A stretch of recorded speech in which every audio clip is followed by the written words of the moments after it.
তিন ব্যক্তির জন্য জান্নাত হারাম।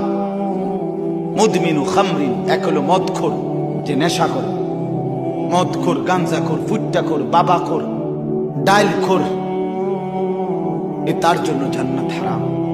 দুই নাম্বার আকুল ওয়ালিদাইন, মা বাবার অবাধ্য সন্তান, যে মা বাপকে যে কি দেয়, কষ্ট দেয়, ওই অসভ্যের জন্য জান্নাত হারাম।